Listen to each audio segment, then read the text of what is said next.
abashinzwe team badusobanurira.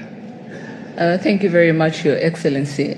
Nkuko bari babivuze, ibigo nka Meta, YouTube na TikTok byose bishyiraho eligibility requirements bituma ibihugu bishobora kuba byakora platform monetization, aho abafite ibihangano bashobora kubibyaza umusaruro. Bakurikiza ibintu bitatu. Icya mbere ni regulatory compliance, kandi ibyo twarabyujuje nibyo bareba data protection, intellectual property na taxation, ibyo turabyujuje nk'igihugu. Nkuko mubibona iyi channel yinjije views 361, mwizo views 361 mukona ko zimaze kwinjiza amayero 1610. So nituza tugasacinga amayero mu manyarwanda muraza gusanga ari akabakaba miliyoni 2. Muraza cyandikemo hano murebe, muri kubona ko amayero 1610 nituza tugashyiramo amanyarwanda, so muri kubona ko arenga miliyoni 2,230, kandi muri kubona ko yinjiye hano ku rubuga rwa YouTube. So nituza mu minsi 28 iheruka muraza gusanga iyi channel yenje views 12 nazo zinga amayero 46. So ndagusuje wese udukurikiye muri video ngiye kwa nakwe kudisha fungura YouTube channel kuva utangiye kugeza ugeze ku rwego kubahembwa ku rubuga rwa YouTube. So iyo bigeze ku ingingo ya YouTube hari abantu benshi baza bakabeshya, ariko muri video ngiye kwa nakubwira uburyo step by step ushaka gukoresha ugafungura YouTube channel yawe ku buryo nawe utangira guhembwa kuri YouTube, ugatangira gukora iyi business ya YouTube, dore ko imaze kwigarura imitima y'abanyarwanda benshi. Nkuko mubizi ntitugiye dutinda, tukanda like kuri iyi channel, ubundi ukore subscribe, ufungure n'inzongera kuko ngiye kubakora video nyinshi zigiye n'urubuga rwa YouTube kuva utangiye kugeza ubaye monetized, ugatangira gukora amafaranga ku rubuga rwa YouTube. Si video ngiye kukwereka uburyo ushobora gufungura channel, settings ushobora gufungura ku buryo channel yawe itangira boosting nawe ugatangira kwinjiza kuri aya mafaranga. So muri video rero turashobora kuba twakifashisha device ebyiri, haba telefone cyangwa computer. So gusa niba ufite telefone nawe nta kibazo, niyo tugiye gukoresha, hanyuma ndazakwereka uburyo ushobora gukora ibintu nkuko muri computer bimeze ukabikorera muri telefone. So ubwo rero nagusaba tambika telefone yawe ushyire muri full screen mode ku buryo uri buze kubona buri kintu cyose nkuko kiri. Ikindi ndagusaba ntihutishe iyi video kuko niwihutisha uraza gucikana. So ikindi ubonye video ite kugaragara neza ushobora gukanda ka setting karaho kuri video, ubundi ukongera karite ugashyiramo high quality, ubundi ukabasha kubona ishusho rimeze neza. So tudatinze rero reka dutangire. So kugira ufungure channel rero hano kuri YouTube hari uburyo bwinshi ushobora kubikoramo, ndetse hari n'abakoresha uburyo bugiye butandukanye. Gusa uburyo bwose wakoresha burakora. Uburyo bwa mbere ushobora gukora ni ukuza hano handikwa akarogo, hanyuma wakanda kwa karogo ugakanda ndetse switch account. Maze ukanda kuri switch account bahita bakwereka email zose ziri muri telefone yawe, ugatona akarango ko guteranya, ndetse kuri telefone zimwe ushobora kubona ndetse ngo add account. So ushobora kuhakanda ubundi bagahita kujyana mu gukora email nshyashya. Uburyo bwa kabiri ni kuza muri settings za telefone yawe. Wamakuza muri settings za telefone yawe ureba handitse ngo users and accounts, amara kuhakanda ukaza ukareba handitse Google, yuje ukareba hano ukamanuka utubona email zose ziri muri telefone yawe, utubona handitse ngo add account. Icyo gihe iyo hakanze bahita bakubwira account ushaka gukora ugahitamo Google, iki gihe uba ugiye gukorea email nshyashya. So ubundi buryo ushaka gukoresha ni uburyo bwo kuza hano muri Chrome cyangwa se indi browser iyo ari yose waba ukoresha, hanyuma ukaza ukandikamo google.com. Ukanda google.com bitabiza bimeze gutya, hanyuma iyo ushaka kubona ibintu nkuko muri machine biza bimeze ukanda kwa tudomo dutatu ugakanda ndetse desktop site. So iyo umaze kubikora gutya uhita kwa karakarango k'umuntu, naho uko nabikubwiye urasabwa gutambika telefone yawe kugize kubona ibintu byose nkuko bimeze, hanyuma iyo umaze gukandaho bahita bakubwira ati bimeze gutya. Hanyuma icyo ukora wowe uraza ukareba handitse show more accounts. Iyo hakanze bahita bakwereka email zose ufite muri telefone yawe, ukaba wakanda handitse ngo add another account. Icyo gihe bahita bakuzana hano ho gucreatinga email. Ikintu cya mbere ugomba kumenya iyo ugiye gucreatinga email yo gukoreraho channel, biba byiza iyo channel uyikore email yayo, kuko hari nk'igihe ufite channel nyinshi kuri email imwe, icyo gihe basibye channel yawe nizo zindi birajyana niyo zaba zitari mu makosa.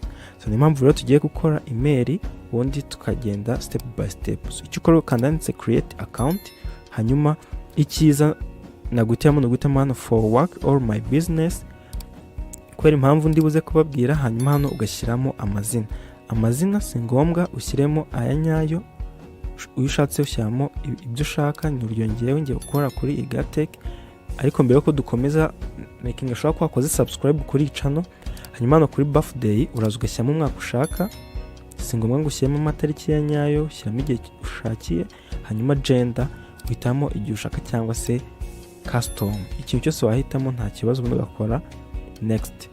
So iyo umaze gukora next baraza kuvuga ngo shyiraho email yawe.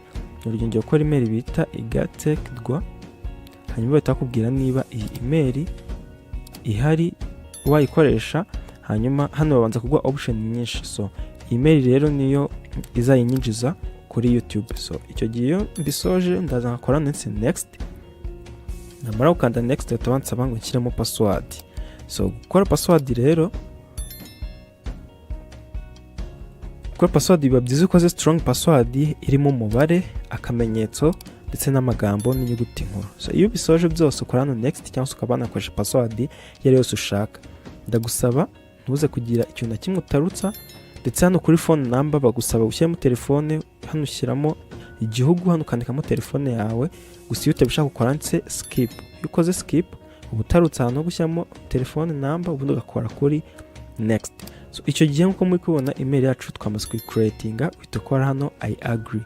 So imaze gukora rero handitse ngo I agree, ikintu uhita ukora urategereza gatoya bikarodinga, hanyuma iki gihe tuba tumaze gukora email. So iyo umaze gukora email rero byose wabirangije, uraza hano muri YouTube, ubundi ukaza hano ugakanda kwa karogo k'umuntu burimo ugakora ndetse switch account. Imaze kuhakanda urategereza bakakwereka email zose ziri muri telefone yawe. Ubwo twebwe icyo tugiye kwishakira, tugiye gushaka email nshyashya twakoze, nyamuri kubibona ngiye hano. Iki cyo ukora urayikanda bahita banakubwira ko nta channel iriho. So biza bimeze gutya, and then ikintu uhita ukora uza hano kwa karogo kawe kwa i, hanyuma ukaza hano handitse create a channel. So iyo umaze gukanda kuri create a channel bahita bavuga ati shyiraho ifoto, izina muri kubona ngiri n'ahandi. So tuvuge n'urugero izina ry'icano, biba byiza ifashe izina ritafashwe n'undi muntu, kanyite wenda isuzuma bumenyi. Imaze kwandikamo isuzuma bumenyi ndaza nkakora save, nakora save nkaza hano nkashyiraho ifoto. Iyi foto ni izajya igaragara kuri channel yawe. Iyi foto rero urayizominga hano, njya mukona ko hari nakazeru, uzominga paka ifitinzemo neza. So imaze kuyizominga uko niri mu kaziga neza, uraza ugakanda hano save as profile picture. Nimukona ko hano mukanya iraba yajeho, hanyuma batubwira ati create a channel. So iyo ukoze kuri create a channel urategereza gato bikirodinga, hanyuma muhita mubona ko channel yabaye created. So tuvuge nkanda kuri i, haza hano mukona ko channel yamaze kuba created. So mukona ko niturefreshinga, urarefreshinga gato mukona ko channel yacu yamaze kuza. So noneho ushobora kwanda kwa karango ko editinga, muzo kwa karango ko editinga mukona ko channel yaje, dore na link yayo hano. Ushyiramo description ibiranga channel yawe, tuvuge wenda uzajya ubona video nyinshi mu rugero. Ubwo hano uzashyiramo ibyo uzajya ukoraho bitewe n'uburyo ubishaka, ndetse ushobora gushyira n'amakuru akwerekeyeho. Hanyuma iyo hano hafunguye abantu wa subscribinze nta muntu wababona. So hano ushobora gushyiraho cover photo cyangwa se icyo bita banner, uraza ukayihitamo. Tuvuge wenda uraje uhisemo ifoto runaka ushaka, hanyuma uko niko izajya igaragara kuri channel yanjye. So urugero ufata ifoto wateguye neza akaba ari ushyiraho, no kuri profile nuko nguko. Ndetse ushaka no kuba wakora logo cyangwa se banner yawe imeze neza, ushaka kutwandikira kuri contact, ushaka kutwandikira kuri contact mba nasize, ubundi tukaba twabigufashamo. So mukona ko channel yacu tumaze kuyikora, ndetse icyambere ubu ukurikijeho no gufungura settings zimwe na zimwe. So icyo tugiye gukora, tugiye kuza hano uhita ukore upload njya kwereka uburyo wabanza ugashyiraho video ya mbere ndetse na settings ushobora gukora kugira ngo channel yawe itangire kuboostinga ijye viral. So icyo ukora uraza ugakaka akarango ko guteranya cyuma kugakandaho uhita uhitamo video ubundi ukaya-uploading. Njya mu mikono ko maze gushyiraho video maze kuyishyiraho hano uraza ukayiha titre ukavuga ati ni urugero ngiye kuvuga ibintu bisekeje. Uko niko nawe uzajya ubigenza ugiye kwa-uploadinga video. Hanyuma hano visibility mukona ko iri public, hano location ushatse ntacyo ushyiraho. Iyo ushaka iyo video ushyira kuri playlist runaka hanyuma ugakora ndetse next. So iyo tutarakomeza gato kazana umeze nk'ugiye gushyiraho ifoto iranga video kwa kundi ugasanga hari ifoto iranga video batavuga ati verify account yawe. So icyo ukora ndaza kwereka uburyo ubikora. Ukora next ubundi ukavuga ko channel yawe itagenewe abana ubundi ugakora upload video. Kimaze gukora upload video yawe ibiri kujyaho jya mukona ko iraza guhita ijya public. So katugiye muri browser yacu n'urugero ngiye gukoresha Chrome. Ni ufite phone cyangwa se indi device yari yose cyangwa computer byaba byiza. Hanyuma icyo ukora uraza hano ugashyiramo google.com ubundi ugakanda kwa karogo k'umuntu ugahita uhitamo ya email twakoze. Uhita ubona list ya email iri hano ugahitamo ya email waraza guhita uyisanga muri izi ngizi ubundi uyikandeho irahita iza hano. Icyo ukora urahita uzawandikemo studio.youtube.com. So urabyandika neza studio.youtube.com ubundi ukore search. Uzaza hano kwa karango k'umuntu ugakandeho ubundi ukore hano handitse switch account. Njya mu Ukabona handitse switch account. So kimara kuzana handitse switch account uraza guhita ubona ya email yawe mu gihe uraba utayisanzemo hano. Ubundi ukora handitse add account mu gihe utari kubibona kuri iyi list ubundi ushyiremo email yawe ndetse na password. So ngiye kujya kuri computer yanjye mbereke uburyo wabikora.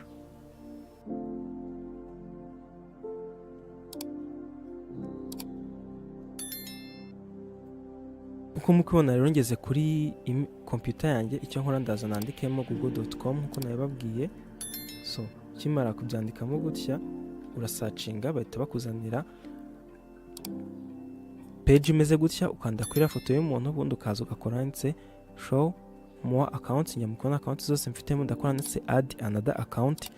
Nyuma ukanda kuri add another account batambwira nshyiremo email njya nkuko mwabonye ni iga tekedwa @gmail.com. ushatse ntago bishyiraho kora next hanyuma ugahita ushyiramo password.